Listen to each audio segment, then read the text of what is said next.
მე შეიძლება არ მქონდა ბავშვობაში ის რაღაცა საოცარი ნიჭები, მაგრამ ყველაფერი შეიძლება გამოვიმუშავე იმ პერიოდში. 90-იანებს ემთხვევა. გარეთ არ არსებობდა ფორმა, სამყაროს არ ქონდა ფორმა, ყველაფერი დანგრეული იყო და ვცდილობდი რომ მე შემექმნა ფორმა, რომელიც სამყაროში არ იყო, მუსიკით შევქმნი. ნაწყენი დაბრუნდი საქართველოდან. საქართველოსთვის ძალიან ევროპული დირიჟორი ვიყავი და ევროპისთვის ძალიან ქართველი. ბევრმა კარგმა მუსიკოსმა მითხრა რომ ვერ გავიგეთ რა იყო ეს. საქართველოში გერმანიიდან ჩახვედი უკვე ოპერისგან. მე ვითხოვდი მათგან რომ არა ხარ შემარტო მხოლოდ პროდუქტი, შენ უნდა იყო თავისუფალი მუსიკოსი. ახალგაზრდებს უნდა შეიყვაროთ ოპერა. სტუდენტი რო ხარ, ძვირია რა.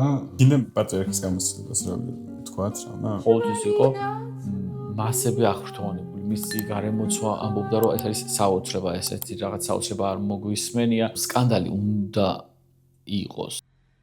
ჩვენ კი არასდროს